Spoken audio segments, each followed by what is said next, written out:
So Emma, so we spoke about when a person has sexual performance anxiety. Yeah. However, there were a couple of people who kind of pointed out yeah. something, They yes? were like- Tell me, I'm going to leave it up to you. Yes, I kind of like, okay, cool. So the person who has performance anxiety, like, they know what to do now. And in fact, for anybody watching this on YouTube, I'll link the video below, the last recording, so that you can see that. So basically, some people ask me, okay, but like if my partner has sexual performance anxiety, what do I do? How do I respond? Because we kind of concentrated on the person suffering from the sexual performance anxiety, Yeah, but rightly so. There are two people involved. yeah, totally. I mean, it is absolute hell for the person with the anxiety. Mm. But there's also the partner. Yes. So, I'm going to start from the most basic of questions, right? So, your partner suffers from sexual performance anxiety, right? What should I say, not say, or do, not do? You know, where do I start? What do I do? Yeah, good question. Super good question. Thanks, you wrote it. No, No, you actually, wrote I it. wrote What are you it, saying? and then I sent it to you. I'm like, yes, my questions are terrific. I love writing answers for myself. Actually, I wrote it. I did. I forgot. You know. I was giving you the credit. Okay, so no, it is a very good question. Oh, thank you. I wrote it. So I think when we're thinking about what we should say, what we should do, sometimes we sort of go into like a panic ourselves, right? We want to get it right, you know, because we don't want to mess it up, whatever. And the performance anxiety can be happening in any way, right? So Yeah. erectile dysfunction, it could happen, you know. Premature ejaculation. For a woman, it could be vaginismus, like the ones we mentioned last time. Yes. So it's like, it's delicate, it's already a vulnerable situation, you're both naked, together, it's not working, like You're having a special yes, you're having a Yeah. special moment, and it just kills everything, Yeah. you know, because you get to that point, and what now? Yeah, What's happening? yeah. And you wanna, as the partner, you sometimes you don't really know what to do. You're like, okay, I want to be there for them, but also like I'm having my reaction. If it happens a lot, right? Like for example, if the guy gets erectile dysfunction a lot, the woman could end up asking herself, or the other guy could end up asking himself, is it Me? Is it me? Are they not attracted to me? Do they not love me? I think actually we are such selfish beings, and I say that with all the love in the world, okay? But we are such selfish beings that I think the immediate reaction, if your partner has vaginismus or has erectile dysfunction, I think the first thought, because we come from a place that it's always our fault, we're not good enough, you know, is what am I doing? Yeah. That you know, my partner is not physically attracted to me. If it's a man, okay, and he's not getting an erection, you feel, oh my God, you know, I'm not pretty anymore. I don't turn him on anymore. Yeah. Maybe he has somebody else that he's turned on by. Yeah, and sometimes If you're a woman, then the man feels she does not want me as well. Yeah. You know? Yeah, exactly. And especially if it's been happening for a long time, right? Mm. And then sometimes it gets even more complicated. So, for example, a guy can't get an erection when he's with his partner, but can when he's watching porn, for example, or can when he's on his own, when you know. So it's like, or could with his ex. So that makes it even more Yes, of course, complicated. because then the partner can start. Then she, okay, or he would verify and validate the thoughts that they are having. That it's because he is not attracted to me anymore, or Yeah. I am doing something wrong. Yeah. Or a man, or if you're a woman, okay, and she can't have sex with you because she's so tight, but you know that she has had sex before with her other boyfriends, ex-boyfriends, or ex-girlfriends, whatever, you might think, I don't do it for her anymore. Exactly. And so their reaction sends us into a space of fear, right? Because underneath it all, underneath all these questions, there's fear. Of course, if I am thinking he's not attracted to me anymore, I am fearful of losing him. Yeah. So it is fear. Is this relationship fake? Am I going to end up alone? Should I leave? Totally. It's totally fear. So, and the thing is, so your partner's having a reaction of fear that's interrupting with the intimacy, right? That's what sexual performance anxiety is. Yes. Anxiety is fear. So they've tapped into fear. Now you're tapping into your fear. So how do you respond when you're in that fearful place? It's a very complex situation. Yeah, totally. It's really not easy to be there. And the thing is, whenever we try to respond from a fearful place, we usually mess it up. Oh yes. Yeah. So your mind is not thinking straight, you're coming from a place of fear. Yeah.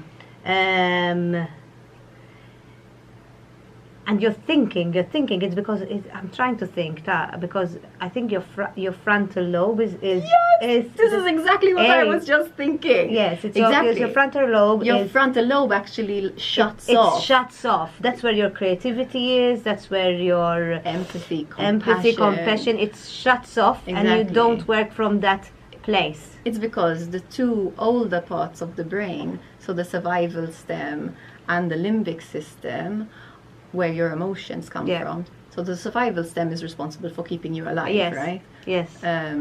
So hunger, thirst. Yes, warmth, it is what cold. kept our ancestors alive. Exactly. We are kind of trained to think negatively. We're not trained to think negatively back in the days. Most probably our race would be dead. Exactly. Because that mushroom. No, the voice in the head. Don't eat that mushroom. Don't touch that snake, that could right? be poisonous. Yeah, Don't touch that snake. That is what kept us alive. Exactly. But nowadays, it's still there, but we don't need it anymore. Well, we still need it, but to not a as certain much. extent, but not as much. Yes. We need, and it's good to pay attention to it because our spidey senses it lets us know even about people. Yes, exactly. But yes, it's good to not allow it to take over. So you were saying about the limbic system and the limbic part and the survival part. So basically this is the reptilian part, right? So the survival stem is the reptilian part of the brain. So what reptiles have? Totally responsible for just survival. Yes. Okay. Hunger, thirst, too hot, too cold, big thing coming towards me. Move out of the way. Fight or flight. Yeah. Exactly. Fight or flight. Yeah. Bomba. Then there's the limbic system. Why are you smiling at me? Because whenever my friend says bomba, she says something else, and I was going to say it, and I can't say it. She tells me, bomba. Sorry. So when you said it, continue. Okay. So then there's the limbic system. Okay. Which is the emotional part of the brain. Okay. So these two parts of the brain, the reptilian and the emotional, which is also known as the mammalian part, because this is for example, your puppy has the reptilian and the mammalian part of the brain. Okay. So the mammalian is it's where love and anxiety and it's all your emotions basically, where happiness, joy, sadness. Okay. It's the emotional space. Yes. We're in the womb, these two parts of the brain develop. Okay. For us as humans. Okay. The human part of the brain, which is the newest part of the brain, the cortex. The front cortex, the frontal lobe cortex, something like that. It's called frontal lobe. So the whole thing is the cortex, and then there's the prefrontal cortex, which is like a really, the third eye. Yes, the third eye. The third eye. Your pineal gland. Is that yes. I don't know. Yes, you got your pineal gland. Okay. Right here. Okay. So sounds like penis gland, but it's your pineal gland. Pineal. Yeah, you would take it there. But yes, so the third. How cool is it, that for so long there's been this concept of the third eye. Yes. So intuitively, we've always known that there's something very special happening in that the front part of the brain. But now with neuroimaging, you can actually see that part of the brain, the third eye, is responsible for compassion, for tuning in with the other, for bonding, for communicating. So you are saying that when your partner has sexual performance anxiety, him or her goes into fear response mode because, oh my god, they're going to leave me, they're going to think I'm not adequate enough, I'm not good. But the partner, on the other hand, also goes into the fear response mode because, oh my god, he or she is not into me anymore. Is it because so they're both responding from their a place of fear. So the frontal lobe is closed, so out of the window goes the compassion. Exactly. Out of the window goes the communicating. Exactly. And we're all acting from a place of fear. Exactly. The two lower parts of the brain, the reptilian and the mammalian part, are just going, oh, what's happening? What's happening? Okay. Like, and this part's just Daniel Siegel. He's this.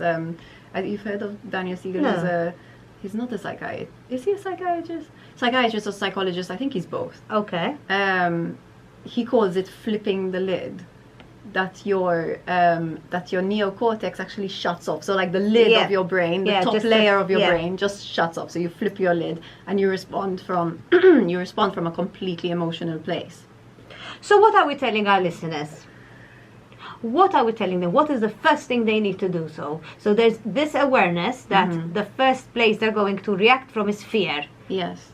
They need to calm themselves down, basically. Okay. And this is easier said than done. Of course, most definitely. Especially when you're thinking things like, okay, so I know that he had a great sex life with his ex and now this keeps happening. Or, okay, but she watches porn every weekend, so I know she has a sex drive. How come she never wants it from me? You know, it's really, really difficult because it can feel like a lot of things. It feels like jealousy, it feels like you can feel super angry, you can feel betrayed, you know? Rejected. Totally. Exactly. So it's very difficult to be there for your partner and be supportive when you have all this stuff going on inside you. So, because we're running out of time. Okay. Already. Okay. So what we want to leave our listeners with, we're going to come back straight after, this really short pause. But what we're telling our listeners is that the first thing they need to do is they need to be aware of the way they are reacting, because most probably the first reaction comes from fear. So they really need to go deep inside, figure out where you're coming from. Is it a place of fear? Is it, and slow it down, take it easy, slow it down, look into yourself, and then try to start looking at it from a different angle, maybe. I loved what you just said. Slow it down. Yeah. Slow it down. And then they can start maybe seeing it. Okay, so what we're going to do, we're going to stop for a short break, and when we come back, we're going to continue talking about Emma. You're going to give us some actual... You keep speaking about me? Practical... Oh, always, honey, I can talk to you all day. What about me? I'm a dancer. And you're dancing. But you're going to give us some practical tips, yeah? Yeah.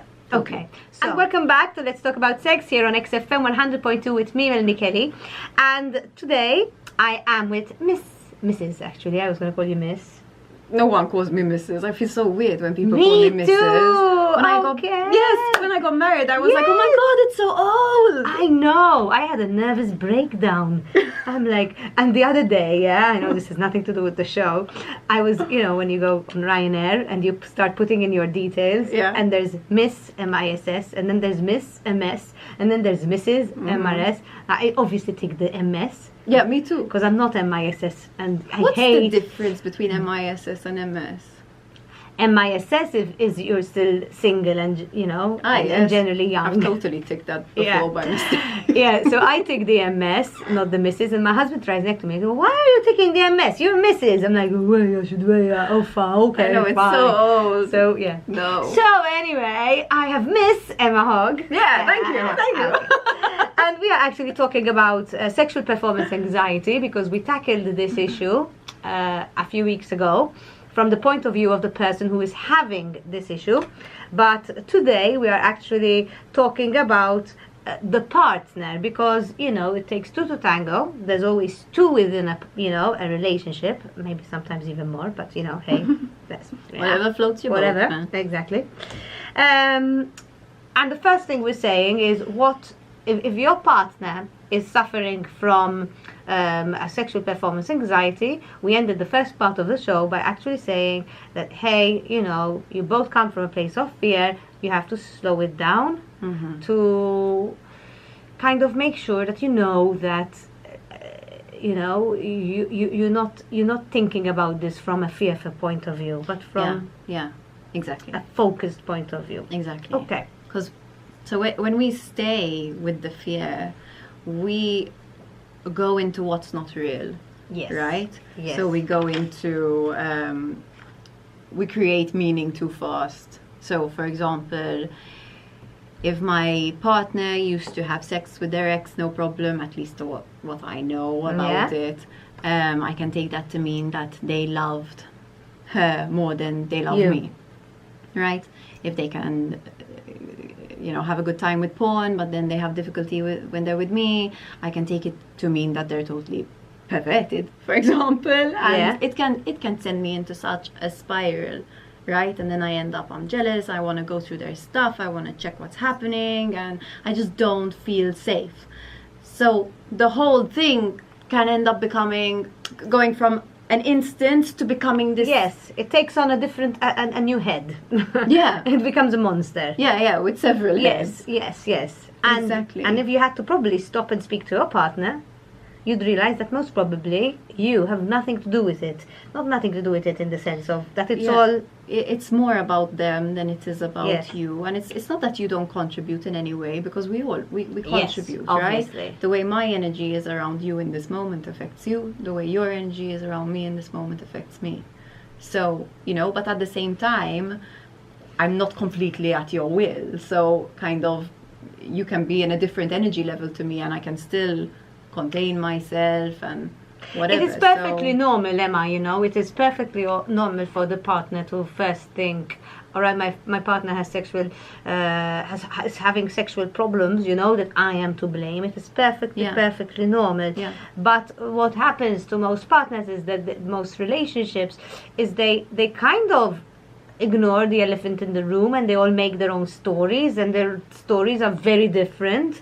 And as you said, it like spirals into it goes out of control in their heads individually. So what should they do? What are the steps? So one is, don't give meaning too fast. Okay, so don't decide what it means. Okay, so don't say like, oh, he doesn't love me, or this is what's happening, because you don't know. So just stay with what is. All you know is that it's happening, but you don't know why. For now. Yeah. No analysis. So exactly. Do not analyze what is happening. Don't analyze, because analysis always leads us way off track. Just stay with what is. Yes. The second thing is, be patient. Okay, so when you push for a solution first, it never works, right? Because Can I tell you about this push thing? Yeah, totally. When you push. We live in a world of physics, I don't know much about physics, but to every action there's a reaction. Yeah. So if you're pushing, automatically you are creating a reaction to your push. Yes, exactly. So if there's a problem, so even like physical, in the physical sense, even physics, if you push, you're creating a reaction. So if there's a problem and you start pushing it, you're going to create a reaction to it. Exactly. Have you ever heard of the paradoxical theory of change? Possibly. Remind me. So basically, the paradoxical theory of change is, it's a paradox to try to push someone to change. Okay. Because the more you push, the more they will push back. Exactly. And this is the same with ourselves. Exactly. The more that we push ourselves to be different than how we are, the less we manage to do it. The first place that we need to be is in acceptance of where we are and where the other is.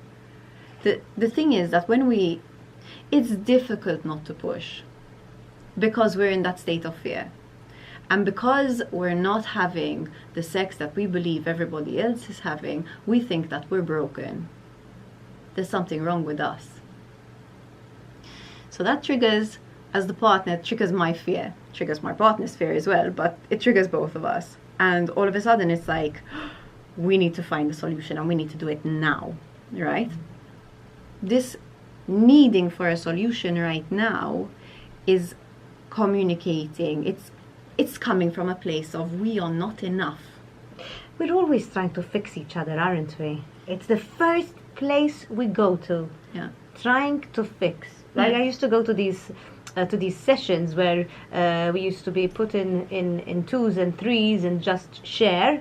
And the one thing that the therapist used to tell us, just listen. The minute we listen, we didn't hear, we go into the mode of trying to fix, trying to fix. And we do this with each other Yes, as well, with all our the friends, time. right? So somebody tells us they're struggling with something and we say, oh, have you tried this? Exactly. And we do it from a good place. Yes. But the thing is, usually, like, what worked for me doesn't Does work for you. Yes. And usually a person knows how to heal themselves, Yeah. right? And as a therapist, this is something that I had to learn, like, a lot, because as a therapist you really want to help your client. But the truth is, like, your client knows how to heal themselves. They just need the space to contact themselves so that they can listen to themselves. So the first thing you're telling us, do not push it. Yeah. Do not try and fix it. Do not try and give it meaning. Do not Yeah. try and analyze it. Do That's not gonna say, be your instinct, Yes, right? It's gonna yes. be let's fix it, let's fix it, let's so fix it's it. not But you're the eating more- that, you're going there, you're too stressed. Yes. It's your problem with your mother. The more you Stop. do that, the more you're going to be telling your partner, you are not enough. This is not okay for me. You need to fix it. You need to be better. And until you're better, we're screwed. Yes, of course, because that's what you're saying. If you're, yeah. Oh, And my- where does sex... You nearly scared me. It goes on my face, like I looked so serious. I know I was into it. Ah. But if you think about where sexual anxiety comes from, it's, am I enough? Am I good enough? So if we're communicating, no, actually, you're not, How is that going to make you feel? they're just gonna get Worse. Okay. Yeah? So we really need to take care of our fear. You know, when we start talking about this, my brain really starts to go places and really starts to wonder, because we are talking about sexual performance anxiety here, but this is the basic thing for everything in life. Even when you're talking about changing, trying to change you Yeah. know, the Yeah. paradoxical Theory of change. theory of change. Yeah. Because we come from a society that if you're sad, you're not allowed to be sad. Oh, come on, Yeah. cheer up. Yeah. So, and you try your best to cheer up, but in reality, You just feel alone. You feel worse. Yeah. So let's say you're single and everybody tells you, oh, you have to go out, you have to have fun. You know, you go out, I must have fun, I must have fun. But in reality, you're not having fun. Yeah, if you you're know, not happy because you're about being pushing it. single. Yeah, exactly. And you shouldn't push, it should flow. Yeah, So Yeah. always stay with how you feel. exactly. But It's this is okay an to not alternative. feel This is a good. different program. But we'll start doing the other. But what you're self-help saying is problems. But very it's- important and it's it's- related. If we don't, Yes. in fact, you're going on to one of the next points. Ooh, like, I am. I yeah. promise I didn't look at the Which notes. is, I which really is didn't. tuning in. Okay. Because if we can't accept where we are, right?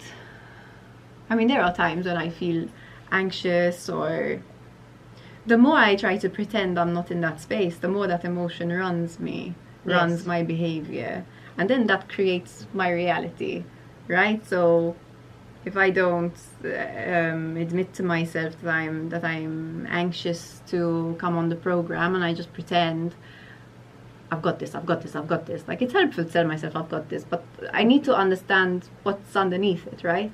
I mean, what's the fear behind? And apart from the fact that I feel that, let's say you're bringing about the example of coming on this program with this attitude of I've got this, I personally would feel your energy. Yes. I would be able to tell straight away if you're anxious and trying to cover it. So Yes. you kind of give out a message that is not authentic about you. Exactly. I've done this before, right? You know, I think we've all done this Yes, before. of course, of course. You know, so for me, it's much more helpful to just admit that, yes, I do get anxious, of course. Like, I mean, if I say something stupid on the radio, people could end up thinking I'm a bad therapist, right? If I'm a bad therapist, nobody's going to come to me. I'm not going to have any work. I'm going to be broke, right? And there she goes. I'm not going to be able to live my purpose, right? And then I have to sell my house and my dog. So it's scary, you know, Yes, it's yes, scary. yeah. Like, but if I understand this, like if I see the process underneath and I see the Yes. fear, then I can say, okay, it's normal that I feel anxious. It's, you know, kind of, this is excitement. Remember, anxiety and excitement, Yes, same yes, physiological yes, reaction. Yes. And okay, what can I do to support myself? So this is until we are compassionate with our own emotional states, until I can accept that I have emotional states that I don't like, and make space for that emotional space, and ask myself, okay, it's difficult to be in this space. What do I need? What can support me right now? So, for example, this morning I meditate every day because that always supports me. But like meditation supports me. Yes. We danced before we started Yes. the show to loosen ourselves, Yes. right? That supports us. I love that. Yeah. Right? It's not until I tune in with myself, give myself this self-compassion, which then engages my neocortex. Okay, that's when this part of the brain, the third eye, turns on and can start thinking, and that's when I can be compassionate with someone else, because I'm no longer fighting my own state. It's like, okay, it's hard to feel this way. I feel jealous. I feel insecure. I feel like I don't know where I stand with you. I don't know if you want me. I don't know if we're meant to be together. Are we broken? I don't know. But the thing is, like, if I just go to my partner and I basically like throw this on them, You're gonna make them feel inadequate, them Exactly. even more fearful. so I'm not saying don't communicate it, but just give yourself some love before you do. My God, you know right? what I was going to say? I was going to say this big cliche Mm. that is out there and everywhere, and it's the buzzword at the moment and the buzz sentence for quite a while now. But I don't think people really understand what it really means. That first you have to love yourself to have other people love you, or to show love to others. You know that you have to love for 100%. But I think it is used so much that We don't get it. We don't get it, not Yeah. because we're ignorant, not but because We're not taught. we're what not it means. taught what We're it not- means We're not to taught love the yourself. process. Because most of the time, loving yourself gets seen as being selfish. What do I mean? I love massages. Hmm. Yeah? Yeah, That's me a way too. of loving myself. Yeah, But most people deem a massage as a privilege, a luxury. a luxury. Yeah, That if you have kids at home, umata rash, I leave my kids at home with the nanna so that I can go and get a massage. Whereas I personally think that's a must. I'm going tomorrow. Good girl. I was there last week. I had got the whole head massage scrub thing. I'm shiny. Yeah, but Yeah. exactly in the same way that you're saying about, it's like if you don't take care of yourself, you can't go and then give that love That to the is, kids, yeah, right? yeah. That's what you're saying. Of no? course, of course. I Because you're still I in love that it. I need stressed to out love space. myself. So once I love myself, I'm calm. I got my massage. I'm happy. Then I can go back home and I can give my son and my husband all the love because Exactly. I am in a calm place. Exactly. So anyway, we detoured from there as well again, you know. But it's all connected. It is. No, it no, is it's totally all very is. connected, you know. I can't be compassionate for where my partner is with their fear, with their anxiety, until I first Until you understand your fear understand mine. and you're compassionate about your fear. Exactly. So, before we go into the third section of the show, Okay. already, Emma, Already. so we are recapping a bit that the first thing that we are, you know, if your partner suffers from sexual performance anxiety, number one, be aware that they are afraid. Yeah. Be aware that your natural reaction is going to be one of fear. Yes. Be aware that if you are both in a place of fear, nothing is going to happen. Because you're going to be in different places and you're going to be running around, Making you know, up stories, screaming, making up exactly. stories which are not We're real. not enough. We're not enough. Exactly. So the first thing that Emma is you know, you're telling us to do, or suggesting that we do, is that to go slow. Go slow. Go slow. Go inside. Think about it rationally. Okay. Am I feeling fearful because he's going to leave me or she's going to leave me? She's really going to leave me? Just Let me breathe, see how I breathe, feel. Breathe. Yes. So you can feel. Yes. Breathe so you can feel. when you stay too much with your thought will go everywhere, Yes. because that's the, Yes. the way Yes. thought works. Yes. Just breathe. And then from there we can act from a place You can choose. of calm. And then we can Exactly. choose, okay, how are we going to tackle this? Yes. So, we're going to take a very short break and we're going to come back, okay? And we're going to go for the last part of the show where we're going to say, okay, so we're done, we're okay, we're aware of what's happening, what's the way forward? So today we're talking about how to react if your partner has sexual performance anxiety. And before a break, we spoke about that the first and foremost, if your partner is having these problems, you kind of stay with how you are feeling. You don't try and give it meaning. You do not try and tell them what to do or tell them why this is happening. But you have to be patient, go slow, tune in, and have some self-compassion for yourself. Yeah. How maybe can they have the self-compassion for themselves? Yeah, this takes practice. So basically, like, having compassion for yourself is like the way that, because we tend to be very hard with ourselves, right? You think? You think? So it's like, I make a mistake and I think, oh my god, I'm such an idiot, I shouldn't have done that, I should have spoken Useless. differently, I I'm know too short, better, I'm too blah, tall, blah, blah. I'm too stupid, I'm too this, I'm too Exactly. that. Yeah. So we might respond from a place of fear, like that's totally normal. Like, I mean, this is not about doing it perfectly, right? Relationships are never about doing it right. There's no such thing. And the more that you try to stay in that place of always getting it right, the more mistakes you're gonna make, because Yeah. you're being so hard on yourself. Yeah. So mistakes happen. You know, you're gonna respond from a place of fear. So it's just about, like, okay, tuning in and telling myself, okay, I'm not feeling so good. I'm not trusting. I don't feel safe. I don't know what's going on. I feel completely out of control. I wish things were different. This sucks. You know, it's like we don't have a sex life. It's like I'm alone in this relationship. It's like I'm trying for nothing. I don't know how to fix this, and I feel completely helpless. Pity party. Okay, but let's Anyway. not judge it. Let's not judge it, okay? Like, 'cause this happens. No, and but it's it's good real. to acknowledge. Look, but it's real. It's Okay. very real. So now, if we hear each other say this, hear yourself say this, you might go, pity party, get your shit together, right? Yeah. And step up. Yeah. But if a friend said this to me, right? If you told me this, I'd say, yeah, of course you feel frustrated, of course you feel It's totally helpless. normal. You know, I would feel that way too.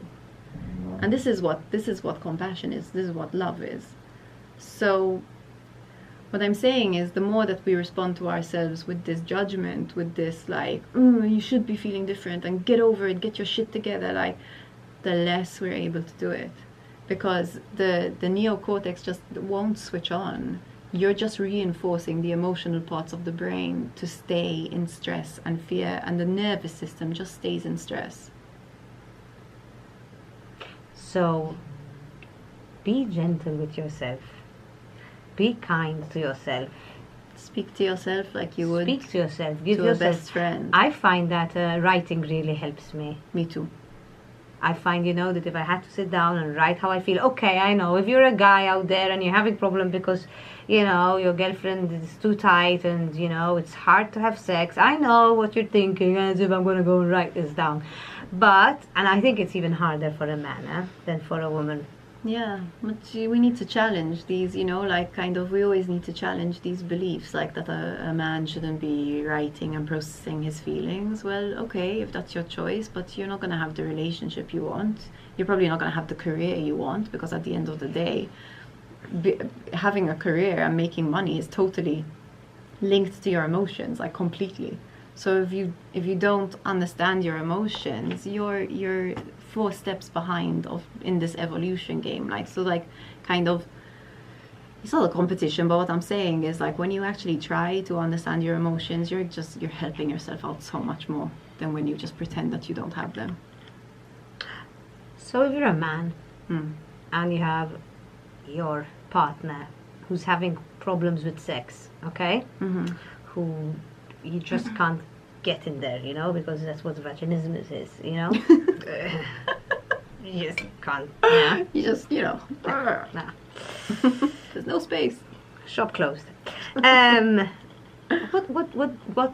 Okay, we gave this advice that you should, be with yourself, safe. But how can a man maybe assure his partner? Because let's say he puts aside the fact that it's him, right? Let's say he stops and he doesn't say, "Oh, it's me. She's not attracted to me." Let's say we're gonna try and solve this together. So let's say we came to the point where, listen, it's not my fault. It's not my fault. We're not blaming. We're not fearful. We're not pointing fingers. Yeah. It is what it is, and we are here. Okay. Yes. So let's say we're at that point. Yes. So they're both not coming from a fearful place. So he doesn't think she's leaving him. She doesn't think he's leaving her or him, whatever. So we're there, but we need to solve this. Okay. We need to solve this. How can the partner who is not having the sexual performance anxiety problem assure the other partner, their partner, okay, that listen, I am not leaving because there is this problem. I'm not leaving because you have this problem. Okay. So one, I would congratulate this couple for all the work hard work, of they're course. doing, like just to not go into the fear and to stay with the present moment and to acknowledge the fear and not let it run them. Yeah. And two, with the partner, how can they let them know they're not gonna leave? So one, you can say it, but also it's not just about like, listen, I know you have this problem, like kind of, I'm not gonna leave you because of it, like kind of, it's because I mean, you can call it a problem, but kind of it doesn't just belong with your partner on their own, right? It's something shared. You share it together, and at the end of the day, like just like anything in life, your partner knows you're not gonna leave when you are fully in your relationship. So it's when you show up for your relationship, right? So you prioritize your relationship. You honor your roles within the relationship. So if you're a father and you're a husband, you honor both those roles. Not you say, kind of, you only prioritize the husband role and you say, this one can float, Yeah.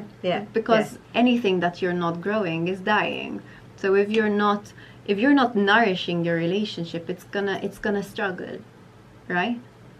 Somebody's gonna tap out after a while. But if you're fully invested in your relationship and you're, like you go on date night, you take each other, you surprise each other every so often, you're spontaneous. Yeah. And you let that person know, like, you remember a while ago, one of our first shows, we were speaking. We need to go there again, I'm thinking. We were speaking about, like, how to keep the relationship alive. Yes, exactly. And we were saying that very often we leave it in the hands of the other. Yes. Because she's not exciting anymore. Yes. But when am I exciting? When do I bring the excitement? How do I let my partner know that I'm, like, when they walk in, am I on my laptop, like, and I barely look at them? Or do I get up and give them a hug and say, hi, how was your day? Yes. I'm not speaking about a perfect world. We mess it up. It's okay. And it might not be on a daily basis. But repairing and not saying we've been together for so long, like, no, like kind of, we've been together for so long and therefore I need to honor this relationship even more, because this is where I go to give. A relationship is a place I go to give, and if I'm only thinking about what I'm getting and it's not enough, then of course you're not going to enjoy your relationship, because you're constantly communicating that it's not enough. So that person's constantly getting negative feedback from you. They're going to stop trying.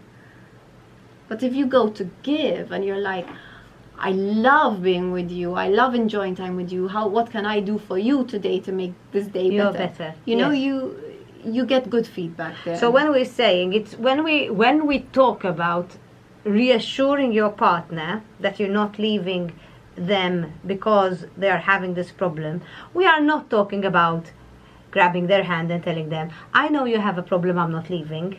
We are actually talking about being an active part of the relationship. Exactly.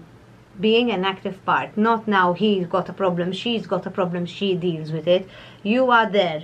You are there for your relationship. Exactly. So, you as you were saying, you give attention, you buy small tokens, Exactly. you get him those berries he likes so much, or you get hair. That's I a don't cute know. one. I don't know, but it's sweet. Yeah, Eh? it Sometimes is. you go somewhere and you think, he loves that or she loves that, and you get them. Yes. Just look. I know my husband loves cookies, every kind of cookie underneath the island. So when I see cookies, I'm like, okay, let me get him cookies. Yeah. Because I know that I'm gonna go home with Exactly. cookies. Yeah. I've got Yeah, it just makes such a difference. Yes. Yeah, you know your partner thought about you. Yes, It's a yes, sweet, yes, sweet yes. thing, That's something very right? small. Yeah. Obviously, I think that you need to work a lot on your partner's self-esteem if they're having this problem. Well- if they're having a problem with sexual performance anxiety. The thing is, like, it's a very good point, and obviously you want to take care of their self-esteem. Yes. Because So it can by break not- you. by not It's commu- very, very, very normal to feel, Yeah. So you don't want to be communicating you're not enough, No. obviously. At the same time, your partner's self-esteem is not wholly your responsibility. Of course, they have a big part in it. Exactly. Like, it's You just don't like, feel good because somebody tells you that you look good. Exactly, if You you're not- feel good if you're not- because you feel good. Yeah, if you're not working But it on your helps. own, it does help. Of course, it helps. So, but if You look I'm good, Emma. Thank you. You look good too. Thank you. But the thing is, like, if I go away from here and I instantly start berating myself in my head, I'm not going to be able to hold what you told me. Yes, You yes. know. So a lot of the work of self-esteem comes from within. It's my own. But you can help your partner by giving authentic, specific feedback. Okay, so what I mean by this is sometimes we tell each other, "You're amazing." Yes. Right? But what does amazing? I mean, everything is amazing. Piece of chocolate is amazing. Exactly, and So- it's well meant, but Yes. it's too But big. it's an too big a umbrella word. term. Exactly, I Yeah. can't grasp it. I don't know Yeah. what it means. No. But if I tell you, I like the curls, the new curls in your hair. thank you, that's more specific, right? That's more specific. yeah, So yeah. check out my curls. Cool, like she's trying to imitate me. Look, what she's trying to Imitation is do. the highest form of flattery. I know, I am flattered. But if I, for example, tell you, listen, I didn't mean it to be so serious. Listen. But like Ah. on Sunday when I was feeling, when I was tired and you came next to me and you held me, I felt really supported. Specific. And it's really helped me Authentic. relax. It's real, it's and not only does this boost your partner's self-worth because they know they're making a difference, this gives them a sense of significance, they're valuable to you, but also it works as a positive reinforcement because I'm letting you know that what you did I liked, and that makes you go Feel hey, better about that's cool. yourself. And Yeah. that makes you want to do it again. And you want to do it again. So in a selfish way, it Yes, also yes, works yes, for yes. me to give good Definitely, feedback, right? I'm always definitely. telling Pete, like, I loved this meal you made. Oh my God, it was so good. Of Like, course. Cook again. Cook again, right? You're feeling it. You're feeling it. But don't Oh tell my anyone. God, you cleaned the kitchen. I love you. You're the best husband ever. Okay. Clean it again now. So make a fuss of your Yes. partner, but in a real way, right? In an Yes, authentic way. don't do it, Yeah. just like Emma does it so that he cleans the kitchen again. No, but I mean it.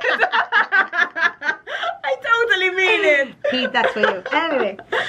Okay, we've got like 2 minutes left. Okay. Emma, what if your partner refuses to deal with their problem? Okay, such a good question. Okay, so if your partner, if you're bringing the compassion and you're fully You're there doing and it all, everything, but you're your doing it partner all just, and your partner refuses to move. refuses. So sometimes this happens, right? Yes, I'm sure. We get locked in fear Yes. and we don't make any movement. And Yes. sometimes when we make it too comfortable for our partner, the less they move.